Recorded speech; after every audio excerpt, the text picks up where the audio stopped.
Hey everybody, and welcome to a liberating wild ride with Steve-O. Bam Margera is free. To be clear, it was never a conservatorship he was under, but a lot of people say it was, and we're going to get right into what happened with the guardianship, and we're going to get super duper juicy. Plus, I just want to say that I'm thrilled with how great he sounds. I mean, it's like... yeah, this is the third time we talked to Bam, and by far the best one. So everybody, enjoy, and let's get into it. Okay, here we go. Ladies and gentlemen, Bam Margera in the flesh. Yeah, man. Dude, you've got the rad distinction of being the very first guest to have a third episode. Oh, yeah? Yeah, nobody's ever done 3 podcasts with us. Well, rock and roll. We have a lot to talk about because I basically was pronounced dead on Elvis's birthday, December 8th. Did not know that I had, like, gnarly COVID. My body was shutting down, and I went into 4 seizures, and each one lasting 10 to 20 minutes. And on the 4th one, I bit my tongue so hard, it was like... nearly falling off. It got so swollen and puffy it wouldn't fit in my mouth, and I was drinking the infected blood, which gave me pneumonia as well. So when Naveed, the shaman, took me to the hospital, I went in my 5th seizure, and I couldn't breathe without a tube down my throat. So I woke up 5 days later thinking I was there for a couple hours. They're like, dude, you've been here for nearly a week. We tried to take the tube out, and you weren't breathing on your own. So we had to put it... so I spent 8 days in there, and... dude, when they took that tube out, I felt like I sucked on Darth Vader's dick. I had to sip on tea and fucking lozenges all the live-long day. You don't remember anything while you were out? No. Your heart was stopped? Yeah. Did you have a near-death experience? No, I just blacked out. I didn't have any, like, out-of-body experience. I have before, but not on that one. Wow. Yeah. Now, this was not... a secret. This was on TMZ. Yeah. Like as soon as it happened. Yeah. And I can tell you that for me, seeing Bam's on fucking ventilator, meaning you can't breathe by yourself. You're in. I didn't say that. Beep that.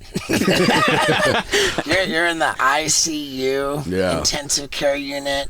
In critical but stable condition. I'm just thinking, oh my God, like this is it. Like, what's terrible is that my first legitimate thought was, fucking Bam better not die, dude. He's gonna ruin my tour. He's gonna ruin everything. Yeah, people didn't like that on the comments. Yeah, the amount of negative comments. They were like, that Steve was thinking about his tour.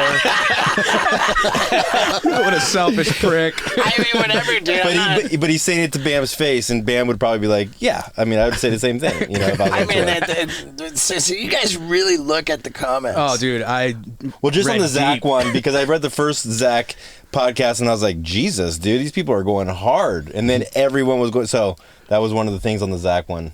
Right, okay. Well, I said it to Bam, and yeah, I'm kind of being fun and the big funny. For sure. Like, you know, there's an element of truth to it, but like, whatever. The most important thing is that Bam's not dead. Yes. And Jesus. That's important. I used to be an EMT. That's slightly important. I used to be an EMT, and one of the stats that they gave us was when somebody has a seizure, every 1 minute of seizing, you lose the same amount of oxygenated blood as running a marathon. Oh, yeah? So, like, when somebody has a seizure for, like, a minute, and then they're, like, doing the 1,000-yard stare afterwards, like, because they're dead fucking exhausted. Yeah, man, I had to, like, drink molasses to coat my throat. I sounded like you for, like, a good 8 How did you get the voice that sounded like you sucked on Darth Vader's dick? Was it swallowing that fucking goldfish? I don't know, or maybe man. all those senior week parties that you got paid for back in the day. Everybody, I just suck at talking. And your thing was bashing beer over your head and then drinking it, rocking the Slayer. Dude, it turns out hitting yourself in the head is not good for you. Like, yeah. Or welcome yourself to every town in England and then getting choked out and passed out until you got knocked out. Yeah. What was on tour? That was when I was on tour with Dunn. Welcome to Brighton, England. Go. Welcome to Bristol, England. Go. Do you remember were you choked out by Gene LaBelle in the first movie? Yeah. Yeah, we all were. That was intense. They said it was too dark to put on TV just because, like, but he Dunn basically, like, died and then came back, and then you're just like, whoa, what just happened? They're like, this is too dark to put on TV. Right, even in the movie. And when Gene LaBelle does it real quick, that's his deal. So fast. He gets you unconscious so fast. And yeah, they didn't want to use the footage, but having had the experience, Ryan Dunn felt totally qualified to just go around choking people unconscious himself. It made me so uncomfortable. We were on tour, and he would be like to the audience, "Who wants to come on stage and get choked out?" And I'd be like, "No, dude, Dunn, don't do this. This is awful. This is awful. Don't do it." And he would just do it and do it. And then one day, I was just awake for enough days in a row on drugs. I was like, "Okay, dude, I want this footage. Done. Choke me out." Then choke me out again, 6 times in one day. Wow. When you were in your drug heyday, didn't you have like 3 to 4 apartments down on Martel in Hollywood? One was a complete skate park, one was filled with vodka and grapefruits, and then the other one was like a fuck pad. No grapefruit, dude. Vodka and Budweiser. Yeah, I saw footage of you there one time when you were trying to sleep. But do you remember that footage? Yeah. And you were like, "Nah, dude, just let me go to bed." And like they're pulling your pants down. Yeah. Yeah, where we stripped you, Nick. I don't know if we ever did anything with that footage, man. We've got a lot of footage. We're gonna make a video of Steve-O and Bam's craziest moments together, like all time. That's gonna be epic. That's gonna be a banger. And speaking of posting footage, you posted footage of you in this can't breathe situation right before you went to the hospital. Yeah. And then I think you deleted it. Yeah, somebody made me delete it just because they thought that it was happening at that moment when it was like 8 days before. So I didn't know that somebody was filming it. I was like, you know what? This should just be documented in case there's going to be some kind of documentary in the future. Because I always get my phone stolen or whatever, and then I completely lose all the footage. And, like we said, they wouldn't let the Gene LaBelle shit on TV, but how come they could let my x-rayed little mini hard dick in February, my 2-inch hose be shown without an issue? Right. It was when I broke graphic. my tailbone, I got an x-ray at the hospital. You could see my dick plain as day in the coldness of February, and they had no problem putting that out there. As long as it's an x-ray. So I think this might be a little bit controversial and exciting that, as we spoke about the last time we had you on the podcast, which was over Zoom, you were talking about how you don't have access to your official Bam Margera Instagram account, that you've got to send stuff to another person, and then they've got to like approve it, and then they'll post it. But perhaps because you were frustrated by that dynamic, you went ahead and opened up a new Instagram account. And it was because if I can't have access to my Instagram, then I can't follow my friends and see new skate tricks or see what anybody's up to. So I had to start a new one and just hit follow on everybody who I used to be following. Yeah. And then slowly I just started posting photos, and then people just started like catching wind that I have like another one as well. I think that this will get you a lot of followers on Instagram.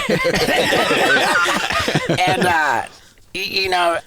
in the past with your Instagram, it's been like, oh boy, like Bam's on one, and you'd be like posting some, and there's been a little bit of that with the new Instagram account, but not a lot. And like my view on it is that, I think there's something really meaningful about knowing that it's coming directly from you. Yeah. Well, I just have an issue with Instagram because everybody who posts, it's always like, me and my friend at the beach having a blast, me having dinner with my pal having a blast. Everybody's having a blast. How come nobody posts like, this motherfucker cut me off and gave me a fender bender, I want to kick his fucking ass, Yep.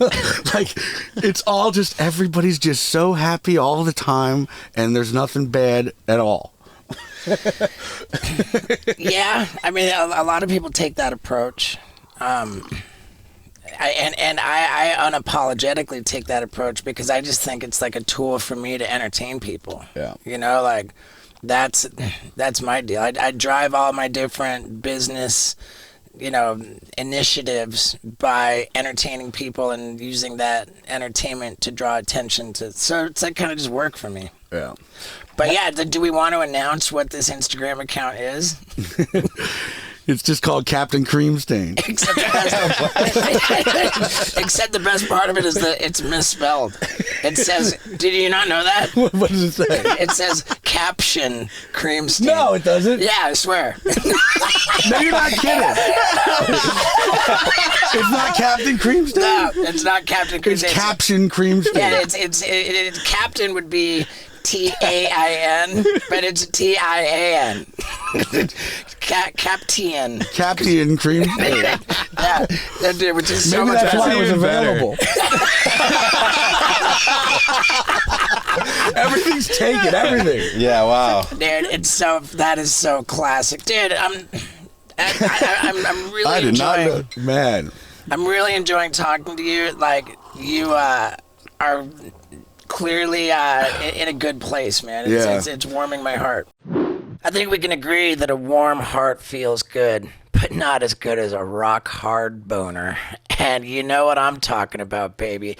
I'm talking about Blue Chew tablets. If you're not aware of them, let me tell you, they're delicious chewable tablets with the same active ingredient as both Viagra and Cialis, but they only cost a fraction of the price. And if you've ever wondered, does taking a Blue Chew tablet mean having a really good time and enjoying yourself sexually? The answer is yes. And I've proven that time and time again, which is why I'm so happy to deliver to you this incredible deal from Blue Chew, which is if you go to bluechew.com and use the promo code STEVO, you could get an entire month's supply of Blue Chew tablets for free. You just pay $5 for shipping. Now, in order to get your prescription, you consult with a medical provider at bluechew.com. Very simple, very easy. You don't have to go to a doctor's office. It's all in one single go. You do that, and an entire month's supply of Blue Chew tablets are on the way to you. You just got to pay $5 for shipping. So if you've ever wondered if it's a good time, I can assure you it is. And jump on this deal right now by going to bluechew.com and using the promo code STEVO. Now, let's get back to it. Well, when I got out of treatment, I was like looking really forward to living near the shaman who was making me hike 5 a.m., 5 miles up a mountain, sometimes 8. And I lost 30 pounds in 20 days. And, we would do these ceremonies and shit. But he said that the house connecting to his house was available. And I'm like, this is perfect. So it's pretty much an Escondido in the middle of nowhere. But it's around a lot of skaters, like the Dern brothers. It's close to Hawk's house. Chris Cole, yeah. Colin McKay, Danny Way. So, I could always visit them. And I actually haven't skated yet because I hyperextended my elbow with the bone sticking out. My arm is still crooked and I broke my wrist for the 15th time. So I haven't been ready to skate yet. Was that the video that you posted where you broke it? Yeah, and it was just a 4-foot mini ramp, but some little shit ass waxed the half pipe coping like a fucking Eskimo iceberg. And of course, like an idiot, I don't practice and do a couple 50-50s or fakie rocks first. I just dropped in right to a pop, shove it, tail stall to revert. When I revert, it slipped out so bad I went and all my weight went on my elbow and it bent back the wrong way. And then of course my wrist got broken for the 15th time as well. So my wrist was in the shape of an S and then the bone was sticking out of my hyperextended elbow as I'm trying to make it to the hospital. They had to give me propofol, the shit that killed Michael Jackson, to kill the pain. Was that in Florida? Yeah. I think that was on TMZ too. That's been a while since then. Yeah. And whatever, dude. Skateboarding, it's our love, but it's such a. Well, I also noticed that if you're any kind of overweight whatsoever, even if it's 5 to 10 pounds, Picture trying to kickflip a pyramid that you could do first try holding two 10-pound weights. It's going to take you 30 to 50 tries as you throw your board and get frustrated. So I don't want to begin doing that again until I'm up to par. The shaman said when he's done with me, because I committed to 90 days with him, he said, I'm going to look like a Greek statue. So I'm like, all right, then I'll be ready to skate. Cool, man. Because I don't want to be any kind of top-heavy off balance, which is what the doctor in treatment said. He said, if you're any kind of depressed, are you depressed? I'm like, if I am any kind of depressed, it's because I'm top heavy and I can't balance on the skateboard how I used to, and it's very frustrating. Then I'm like eating salads in there and either staying the same or gaining weight, and I was like, that's it. Then I type in Zyprexa, Depakote, and all the other bullshit that I was on, and it all said #1 weight gaining pill. I'm like, Doc, why would you give me this? He's like, well, it's antidepressant. I'm like, but if I keep getting fatter, I'm going to be more depressed, you fucking EI head. Yeah. Yeah, I know. It doesn't make sense. It's the dumbest catch-22. Right. Well, it's an antidepressant. Yeah, but if I keep getting fatter, I'm going to be more depressed. Right. So I don't want to take this. And if I don't comply, then I could potentially do another 90 days from not obeying you're the doctor's done with that, right? I'm done with it all. I'm not on anything now. Okay, so the have you seen any of this like outrageous free BAM fucking? I've heard about it, but I've never watched any of it. Nope. Where is it? Is it on Reddit? Is it on the comments? Where do people? Where are you seeing it? Just if you Google it, I mean, I don't know. I'm not even going to point anybody anywhere. But like, I told you what I said on the last episode of this podcast about how like the misconception is that people were taking advantage of you, like stripping of your rights so that they could help themselves to your money. But that did not fucking happen. Yeah. Well, I can't even tell you honestly what the truth is, because I hear different stories from everybody who I trust, to the point where I don't even know who to trust anymore. You know what I mean? Like, all right, what's a conflicting account that you're not sure is true? just the fact that, well, I mean, I don't know if I want to. we can evaluate it after.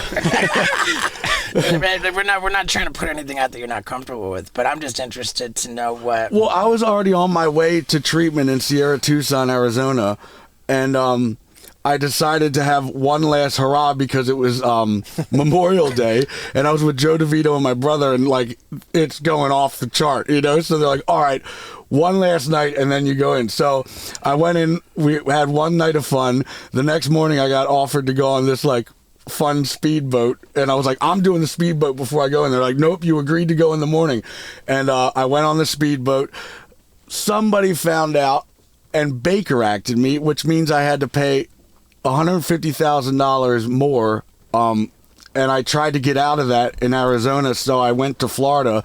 And if you say anything wrong in Florida, such as, "Dude, this guy won't shut the fuck up, he's super annoying, I'm gonna kill myself if he doesn't shut up," "You're gonna kill yourself, hands behind your back." No, I'm just saying he's super annoying, I'm not really gonna do that. So is what I said was, I haven't seen my son in 200 days. If he's not on that airplane, I'm going to jump off a building. They're like, "Put your hands behind your back." I'm like, "For what?" They're like, "You're going to kill yourself." I'm like, "I have a movie called Jump Off a Building Before Jackass, and I do just that in the pricker bushes and pools. I didn't kill myself in there. I'm just saying I miss my kid." Was that the TMZ footage of you at the airport? I mean, there were a number of episodes, and I think I can help with this. Because you pointed to 150,000. Yeah. And that was not a Baker Act situation, as I understand it. What is a Baker Act? Baker Act is the same exact thing as 5150. Okay. And then there's also a Marchment Act, too, which is even worse, which I had the pleasure to experience. What is that? I Is that like a 5250? I think they're all equivalent. It's just what different states call it. Marchment Act would be Pennsylvania, and then Baker Act is Florida. 5150 is California. Yeah. I'm hip to the psych ward, dude. It's like the psych ward trading card fucking like I got fucking Right. Pittsburgh. Oh, dude, and then when I went to the psych ward, COVID did not exist. It was all these lazy boy chairs that were literally 1 foot apart from each other, and there was like 60 of them. This old motherfucker just coughing all over me. And I think they were giving us like stale bread with like a piece of ham on it. I didn't eat for 8 days in there, but they were like the security they had fun causing issues. You know, if there's a dude waiting in line to take a piss and he's 13th in line and he makes it all the way to the front and they got into this tiff, he's like, you know what? If you're gonna call me a fucking dickhead piece of shit, you're going in the back of the line and you're starting. I'm like, dude, you're causing this issue. You should be ashamed of yourself. Then one nutto was jerking off to his own shit and throwing it on the wall. I'm like, I don't belong in here. When I was in the psych ward, I watched a guy. Here. I watched a guy take a shit on a carpeted hallway, and then just plop himself onto it and use his own body to just smear it around into the carpet. It looked like he was breakdancing in his own shit. It was crazy. See, now these are reasons to get Remarchment Act or have to do another 90 days. That's what my interventionist knew that I had the money or whatever, and he kept making excuses. The first excuse was I was rocking the same pants for 8 days and I had 5 days left of 90 days. And he's like, you've been rocking the same pants for 10 days. I'm like, yeah, I'm not trying to get any pussy in here. I don't care. They're like, you're doing another 90 days. Then I threw a cigarette out into a bush. They filmed the cigarette smoking. It wasn't on fire, and they said I could have lit the whole national forest on fire to do another 90 days. These aren't reasons to keep somebody in there. I had to do over a year and 3 months, I think, when I was only supposed to do 90. I think we can break this down. Again, the original Baker Act, whatever was going on, and again, I'm going to point to the 150,000 because I think we're talking about the same thing. The understanding I have was that when you were placed legally under a guardianship, there was the guardianship was essentially for the purposes of forcing you to go to treatment. Right. But treatment is not for free. Treatment costs a lot of money. So there was, I was told, an understanding between the guardian and your family, specifically April and Phil, that they needed to come up, just in general, everybody needed to come up with money to pay for you to go to rehab. And I believe the total of it all was like $660,000. Exactly. And but the first Lima, the guardian, paid for most of it. I don't know if it was for her own pocket or having people help. I don't know, but right. My mind is boggled from it all. The first 150 came from your family. Yeah.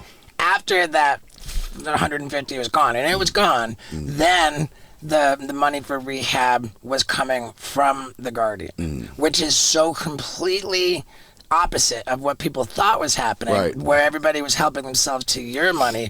In fact, it was the guardian was just sinking hundreds of thousands of dollars keeping you into rehab. That's where I lose the understanding, because I don't understand what incentive there was for the guardian to keep you in rehab, because she was the one paying for it. So that doesn't make sense. But that's what I'm trying to say. There's other actors in the picture who seem to clearly be benefiting somehow by keeping you in rehab.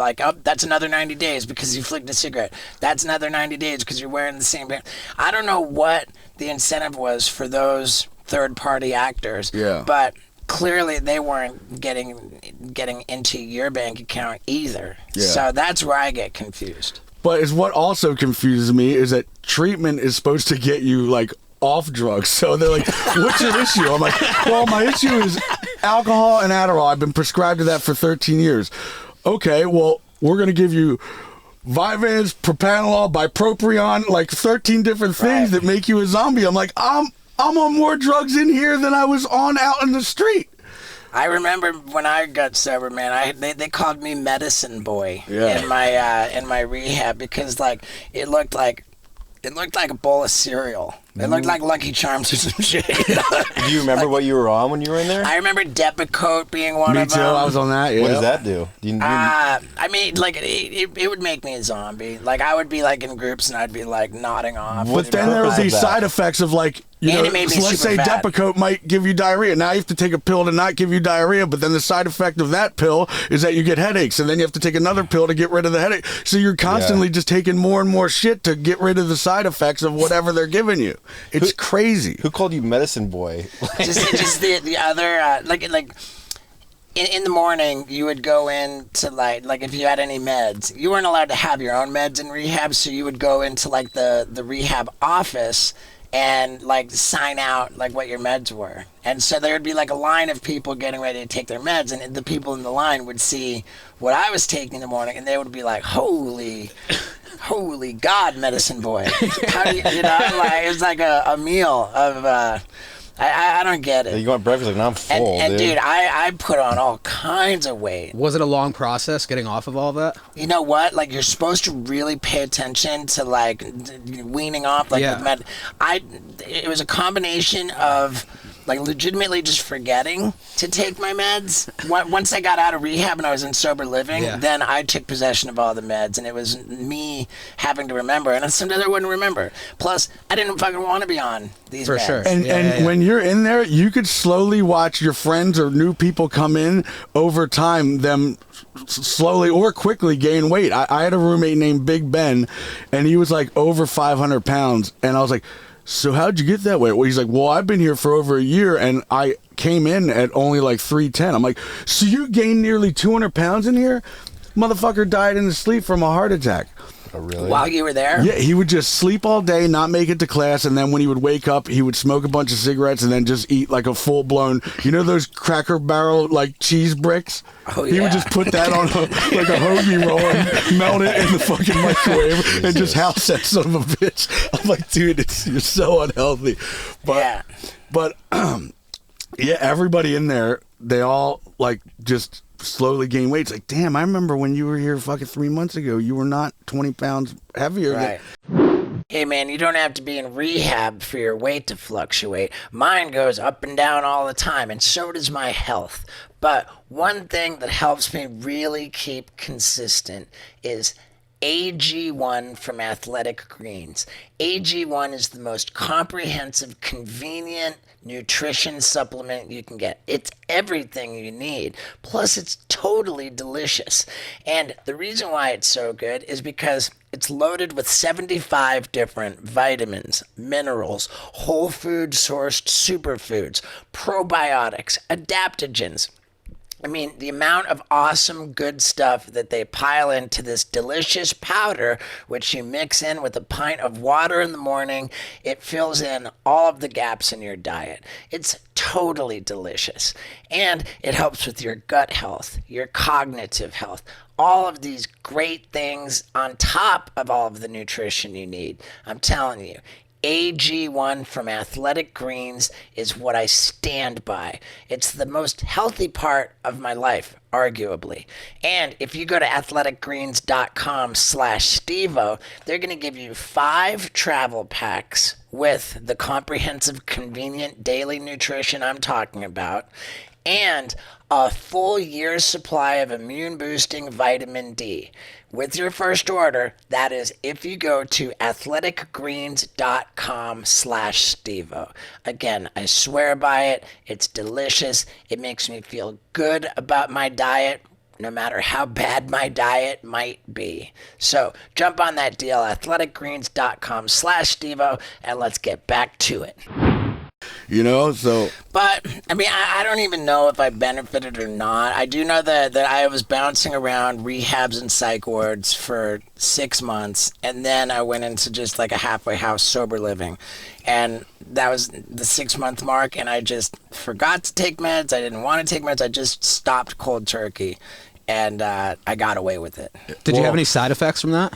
From stopping? From just stopping I cold don't think turkey? so. No. I mean, I don't know. Yeah. When was Dancing with the Stars? That was right when I turned 1 year sober. So from 6 months to 1 year, you know, I was just off the radar, man. Like, I put down the cameras. I just hunkered down and made. Was it like a mental health decision? Like, were you kind of like in a dark place, or were you just kind of focusing on stuff and happy? I just needed to focus on nothing but staying sober and recovery, and I knew that. Yeah. dude, at one point I was on so many pills at once that my thing was I would wake up around 3 a.m., sleepwalk till I knocked myself out like fainting or whatever, and an ambulance would come. They take me to the hospital, check my head, do an MRI CAT scan, realize that I'm A-okay. The very next night, same thing, same time, I'd knock myself out, sleep well. I did this for a week straight, to the point where when I did it the 8th time, I fell down the stairs this time and I re-broke my elbow and wrist, which was already in the cast, and I told them that I really need an ambulance this time. They're like, every time we call an ambulance, they always give the MRI to let you know that you're A-okay. And they would send me the bill, which I found out later was $2,000 each time. So I was like, this time I really have to go. This shit is re-broken again. And that's when I hopped the wall and was running to the emergency room. And then this car of like skaters or whatever, or I don't know who they were, but they've recognized me. They're like, Ben, what the fuck you doing? I'm like, I'm running to the emergency room because I got a broken ass elbow. They're like, get in the car. I was like, dude, I can't believe in my car. Let us take you to the bar and have a shot. I'm like, dude, I haven't drank in a year and a half. And then they're like, come on, just one shot. I'm like, no, man, you got to take. They're like, we'll take you to the emergency room if you do one shot with it. I'm like, fine, let's do a shot. So I do one shot, which turns into 3 or 4 or whatever. But then I get my x-ray, thank God, because that was proof of. But anyway, the cops got me. They checked my breath. I had alcohol in it, which got me bake-racked again. I had to go to the fucking loony bin once again. Was this when you were in Florida? Like, you went to... There was like a sports bar, and then there was like a strip club. Yeah. And then there was like just these weird... I don't want to like say like methy-looking people, but like... I met them that day. I don't know. But they were like, Ben, we got your back. We're best friends, all this shit. Somebody filmed me do some ketamine that they had on the thing. They posted that shit the very next day, sold it to TMZ. I never saw that. Yeah. But I saw you like passed out on the bed, and they were like being like just creepy over your passed out body, like just looking really weird and creepy. And it was like very alarming and upsetting. Yeah. Yeah, dude. Oh, that was rough. That was all on the trip to the hospital. You did ketamine too. I guess when they go to their local bar and then we go to the strip. Well, we went to strip club and like bar. Can you take me to the hospital? Yeah, well, hold on. And we were there. We were at the strip club at like high noon, so there was like nothing. There was the B team. The B team was there, exactly. Yeah. You did ketamine at the strip club? No, when we went back to one of their houses Before the hospital. Yeah. Wow. And the dude was living with his dad, who was like a preacher at a church, and he was just fed up that we were there at like midday, just still partying. He was trying to kick us out, but then the kid was saying that it's my house and it's in my name, so if you want to leave, Dad, you can. It was a big fucking disaster. And you're mess. in the K-hole, just like. Oh yeah, and he's just blasting all kind of Moneybag Yo rap music and shit. His dad's trying I remember that. I remember there being like. When did you end up going to the hospital? 4 days later? Somewhere in the mix, I finally went there and got my x-ray. You know, what was crazy, too, is that the last podcast we did with Bam, like, we couldn't put it up right away. We recorded it in, like, I forget if it was, like, May, and then it was, like, months later we put out this super old podcast, and in, like, the interim, I think all of this stuff happened. Yeah. And, you know, like, where... Yeah, that would check out. Yeah, it was kind of counterintuitive. Like what was being discussed on the podcast didn't really line up with the meth team. Yeah. So you've been able to see your kid now. Like that's not an issue. Well, yeah, he's now in Burbank, which is close, but for Christmas and New Year's they went up to San Francisco, so I had to fly there and visit them, but they haven't been home for a month, so... Home being? Here, L.A. Oh, okay. Yeah.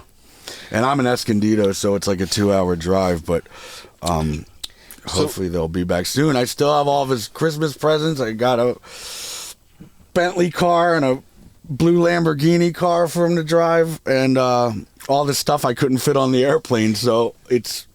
What is it?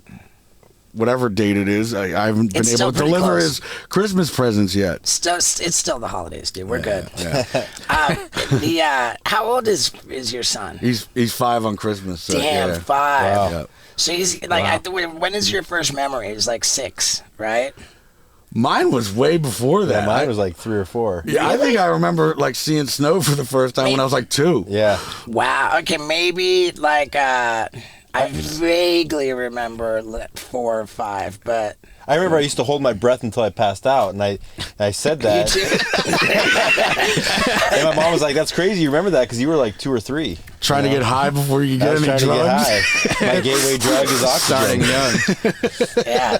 What was the timeline from you left Florida and then to now? Like, how long have you been home? Or When I left Florida, I went right to Vegas to go to that We Are Young festival, and then from there I came straight to SoCal and just started. I was staying with the Derns looking for a place, and then when the shaman told me that his place was available with the connecting house, then that's when I moved into there. But I had to get the Bentley shipped out here, and I still have the Range Rover that I'm trying to get out here because I gave it to Kerry Getz because he has like 6 kids he's taking care of, and I'm Wow. like, dude, the last time I checked, you have this nice ass Porsche, but it's a 2-seater. Like, you know, if you want to use my car, it's just sitting in the driveway. Maybe you could put it up for sale to see if anybody wants to buy it, if the price is right. And he did find somebody, and then he showed me a photo of it all shined up and waxed and nice. I'm Wow. like, now I don't want to sell it. Now I want it again. He better not crash it. There could be beef.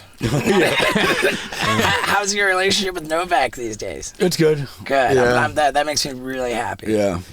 And you're able to see your son. Are you getting divorced? Well, that was a very personal question that I would only ask a close friend. But here's a question I would ask anybody. Are you still wasting money on overpriced shaving products? Because that's silly. I'm telling you, man. I use shaving products from Harry's, and they're just as good as you can get, man. No gimmicks, no, like, nothing that you don't need. And I'm telling you, I love them, and they've got the best deal ever. Their deal just got better and better. I'm talking about the Truman shaving kit. This is going to be a 5-blade razor, the weighted ergonomic handle, the travel case to protect the blades, the shaving foam gel. They're going to give you all of that for $3. Jump on it. I've only shaved with Harry's for years now. I love it. You're going to love it too. And jump on this deal immediately at harrys.com/Stevo. One more time, it's the Truman shaving kit. Everything you need in the fanciest box yet with colorful razors. Man, for $3, dude, I don't know what you're doing here. Get over to harrys.com/Stevo. Now, let's get back to it. You're like, there's We're this just, weird... it's just, the issue was, I was like, Nikki, when I get out of Florida, I will move anywhere with you except LA, because SoCal is where Sheckler's meetings are. It's where I hike with the shaman, do ceremonies, and all my sober skater friends are there. If I'm in LA, it could trigger a relapse, so I'm not moving there with you. I'll move to any city except there. And then I'm like, oh, so you finally got a place? Well, what town? She's like, Burbank. I'm like, Nikki, that's Los Angeles. I'm like, I'm not moving there with you. So we're just like, I don't know what you want to call it, but It was weird on TMZ. They said that the Nikki filed something custody related, Yeah. but not divorce. Right, Like she right. wants to be married, Yeah. but she wants like custody of your son. yeah, well, the thing that I'll always hear about, and she'll never let it go, is that when we got into this argument, which was basically about nothing, she has this thing where she answers questions with questions, and she talks in circles, and she beats around the bush. So this went on for 3 hours. Nikki, it would mean a lot to Danny Way if you come to his going away party because he's moving to Hawaii for good. Well, I'd love to go. All right, cool. Well, let's go. Well, I'm not going to let Phoenix sleep on some cold wooden ass floor. All right, well, then don't go. Well, I'd love to go. All right, cool. Well, let's go. Well, I'm not going to let Phoenix sleep on some cold wooden ass floor. Then don't go. Well, I'd love to go. Well, then let's go. We did this shit for 3 hours till I punched out a mirror in front of Phoenix at the age of 3.5 or some shit and stormed off and went to the party without her. So because of that, that's when she was like, I'm filing for custody and blah, blah, blah, blah, blah. I think that if we were to be like fair, there's been enough like kind of like alarming stuff that's shown up on Instagram, TMZ and stuff that there's I think a pretty valid argument for being concerned about what happens around Phoenix. Yeah. I mean, dude, and I feel for you so much, man. Yeah. Like, I want so much for you to just get good, right? And have there be no. And when I was constantly living with him and her, I took advantage of that. You know, like I would want to go out elsewhere and hang out with friends and whatever. But now that I'm not living with him, all I want to do is play with him, watch cartoons with him, and spend quality time with him. And she always rubs it in my face like, well, you didn't want to do that when you had the ability to do it. I'm like, yeah, but I had to do a 1.5 years of not seeing him in Florida. And I realized that he is everything to me. And that's all I want to do. Like, it's like, would you realize how much time do you want me to do? If I did 10 years of treatment, that's still not good enough to you, apparently. I mean, there's really two sides of it, and because I follow Caption Cream Stain, I'm able to see more of you with Phoenix. I Caption. I'm able to see more of you with Phoenix, and it warms my heart. Like I think you should be with Phoenix. Yeah. Like I love that you care about being with him. I love how much you love him. Yeah. I also see from the other side that if I'm Nikki and there's like any one of these crazy meltdowns, which arguably could happen, if there's some crazy meltdown, like a rerun of situations that we've seen you in the past, then if I'm Nikki, that happens. I'm worried about Child Protective Services coming and taking Phoenix away from me because Phoenix was exposed to that. So what that tells me is that we need to get you a track record Right. for being a responsible, like healthy, clean and sober guy. Yeah. And not that it's like something that has to be done, but when I do see him, I always bring somebody like the Shaman or Jacasso or Beaver Fleming or somebody that Nikki trusts that is around me to, Right. if anything did happen, they would be able to, Right. There's this thing that only Danny Way and the Shaman can do is they say the word ooga booga and I just shut my mouth, behave, and do exactly what they say, and I can only speak if spoken to. Bam, ooga booga. I like that. Yes, sir. Yes, sir. That's a start. What? Yeah. What? How long have you been at the Shamans for? And because you said you're doing 90 there. Do you have a plan for after? You want to stay there longer? Possibility. I mean, the house is owned by his Iranian friend named Yahya, and he went and found a different place just because Naveed, the Shaman, said there's like a really important person coming that committed to 90 days, and the only way that this is going to work is if, dude, because you can't drive a mile down the street at 5 a.m., knock on the door. Like, timing is everything with him. When it's 5 o'clock, boom, boom, boom, it's time to hike, let's go. Yeah. So it would not work if we weren't living together. It just wouldn't. I could already see that from a mile away. So we painted his whole garage, bought a sauna, an ice bath, and a hot tub, and all this stuff. So, we got the whole setup going on right now. It's pretty dope. Hell yeah, dude. Yeah. How cold is the ice bath?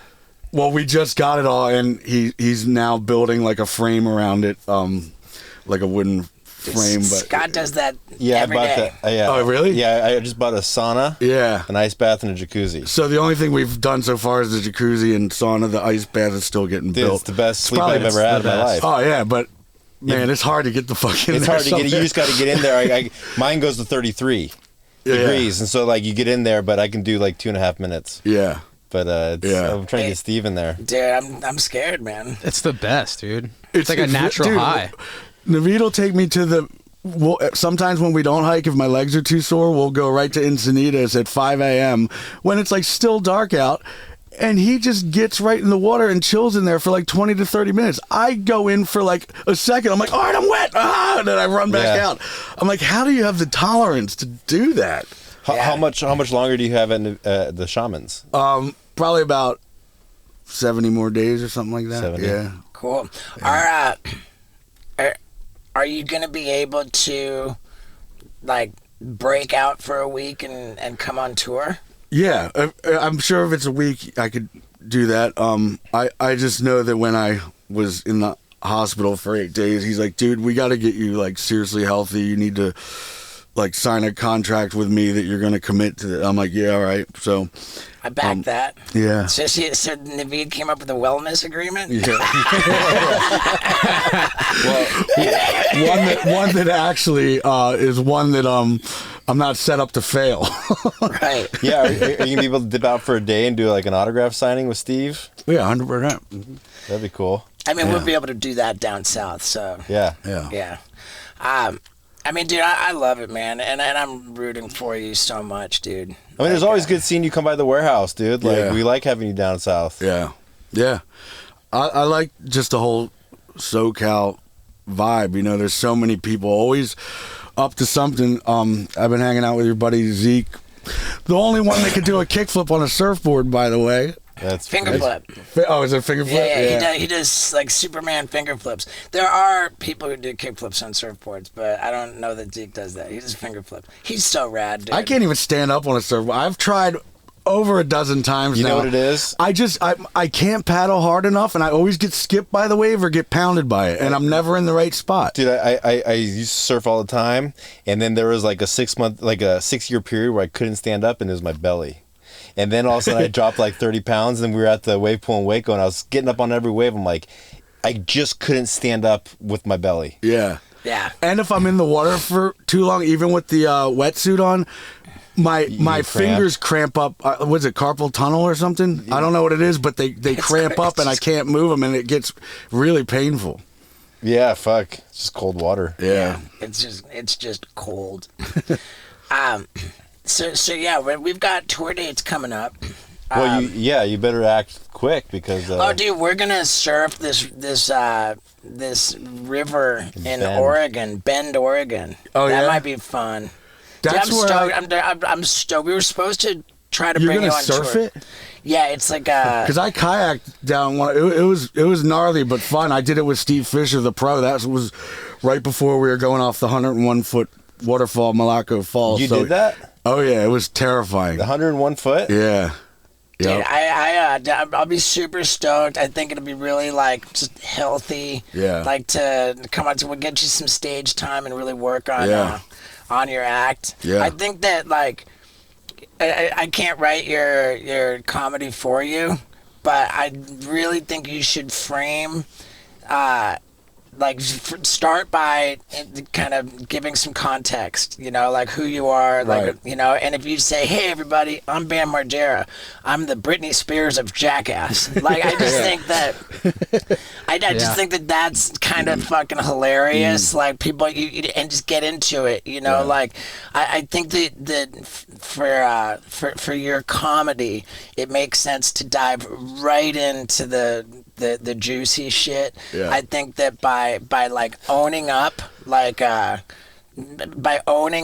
what a train wreck it turned into at times. What is funny is when she shaved her head and then had to get a guardian and was throwing the umbrella at the paparazzi.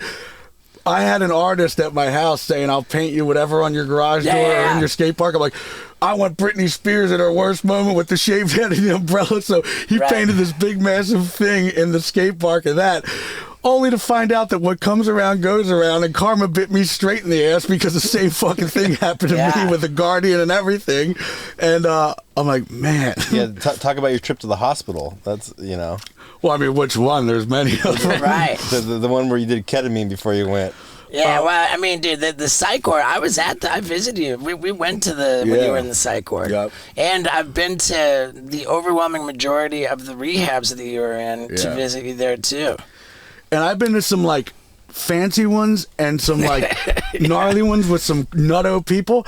I almost miss the nutto people because the fancy ones, there's nothing really to talk about and everybody behaves himself. Like, I almost miss my roommate, Kyle, who would just be like, the first thing he says to me is, Bam, you from Philadelphia? Yeah. You know Newark, Delaware? I'm like, yeah, it's 15 minutes from me. You know that 7-Eleven? I don't know, maybe. I used to ride my bike past there. I'm like, great story, Kyle. Can you tell me that one again? Oh, my God. Then I'm on the phone with Yellow Wolf. I'm like, so we're going to ship the T-shirts to Nashville, and then what we're going to do is we're going to, yo, Bam. I'm like, what, Kyle? He's like, have you ever seen that movie Nutty Professor? I'm like, I don't know, maybe, why? He's like, have you ever seen that one funny part with that one funny character? I forget what character, but what he said was hilarious. I'm like, great fucking story, Kyle. Can you tell me that one again? But now that he's gone and he's not my roommate anymore, I fucking miss his ass. Yeah. Rehabs really are, like, some are fancy and some are dumps, and like the way that they work is exactly the same way as a gym. Some gyms are, like, expensive for the membership. They're super fancy, like, beautiful people, and some gyms are just dumps. Yeah. And, like, one is not better than the other. Like, any gym is as good as the work that you put in the gym. Exactly. And so, like, you can get sober in a dumpy ass rehab. Yeah. You can get, you know, it's just a question of if you do the work of recovery. Yeah. You know? Did you quit smoking? No. No, but I did for about 2 weeks just because my throat couldn't handle from that pipe being down there. Well, because the last podcast we did, you had to step out halfway through and smoke a cigarette, but this one, you had... Yeah. He's fighting through it. You seem calm. Yeah. Dude, You're not, you like, seem bouncing great, man. Yeah, you're not really, bouncing your foot or anything like that. Yeah. Dude, I'm really, really, like, I mean this, dude. I'm really stoked on like, how you are now. Yeah. You know, like, it's fucking rad, dude. Do we... I don't want to leave anything else, man. This is an exciting thing. Like, having Bam in the van, pretty rad. Well, I saw the Wee Man versus Steve-O skate thing. Maybe when dude, these hikes are gnarly. Like, I step on the scale and then I do the hike. I'll come back and drop like a bunch of like 3 pounds sometimes, you know. Yeah. And but yeah, we should have a skate battle. Skate battle. Steve-O versus Bam skate off. Versus Bam, like, banger. I think that's a huge banger. Yeah. That's what we should talk about is like strategizing some YouTube content. Yeah. You know, like it's such an opportunity for you to just build a huge business empire by creating content. Yeah. Like, if I were you, I would be less concerned about really trying to push the boundaries of skateboarding. Yeah.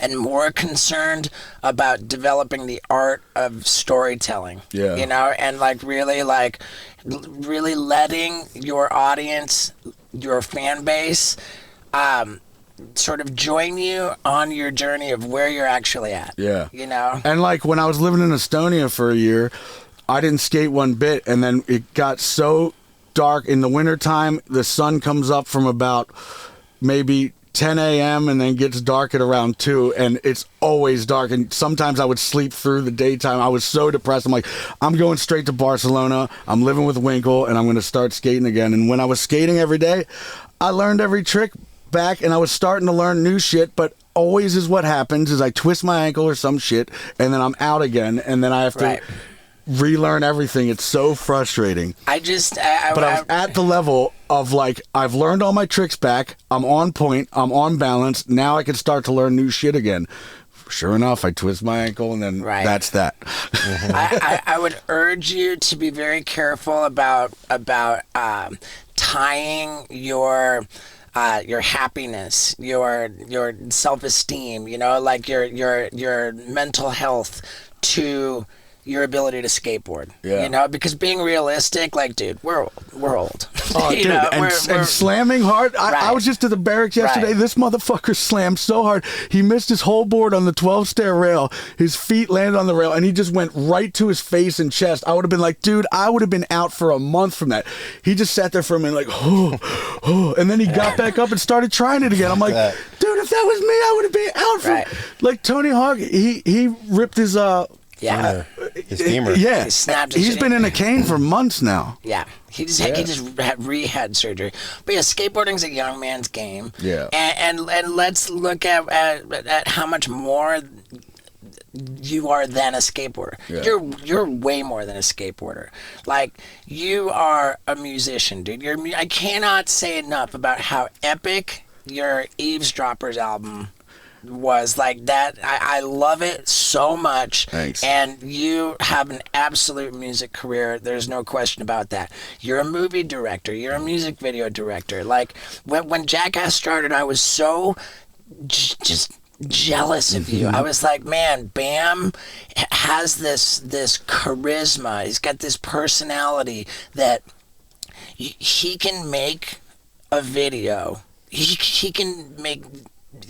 You were able to make footage completely hilarious, completely awesome, without having to really do anything. What happened was, when I was younger, anytime I would set a goal, even if it was a gnarly goal, it would always get accomplished before the deadline of what was in my head. I'm like, after a while, I'm looking at all these sports cars in the driveway, like 12 of them, and I'm like, I got to cover Transworld, got to cover Slap, got to cover Thrasher, got to cover...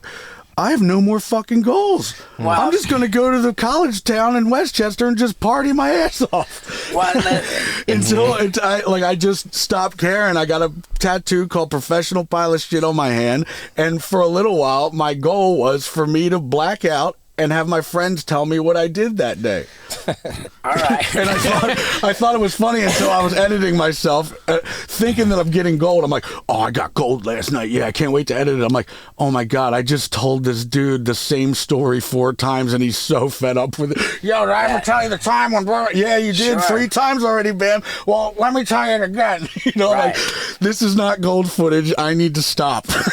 Right. I mean, dude, I know that inside of you is the most creative, capable, motivated, just completely rad artist. Like, you don't have to ride a skateboard like at a professional level to be successful in business, to be successful as a father.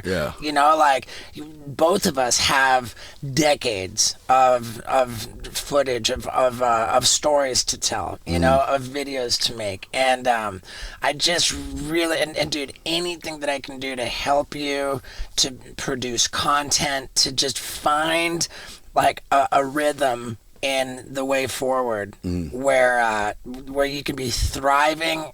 Like, I mean, dude, the potential you have to thrive in the digital world with the YouTube and with the rest of it, and to build businesses which all of the digital content drives, like, there's a million businesses that you could be starting. There's a million, like, videos you could be making, and I just want you to kill it, and I want to help you kill it, and I think that we could probably just wrap this up right now and go and draw on the whiteboard and figure out what the next move is. We'll rock and roll. Yeah, dude, I love you, brother. I love you too. Dude, you look good, man. Thanks. I don't know about you, but that left me feeling really good. I think that was by far the best BAM episode of the 3. And, I feel a lot better about that than the fact that our last week's episode, the first ever Wild Ride episode with no guest, which was super juicy, got age restricted on YouTube. Oof. Because when I was going on that gnarly rant about the death penalty, I might have overused the F word. apparently I said the F word so many times in a short little space that you got to be 18 years or older signed into your YouTube account to consume it. So if you didn't see last week's episode, go ahead and click right here. Yeah, dude. Because, man, that one was killer, dude. It was killer. Yeah. And we'll see you next week. We got some crazy stuff coming up. Wild Ride's going to get real wild.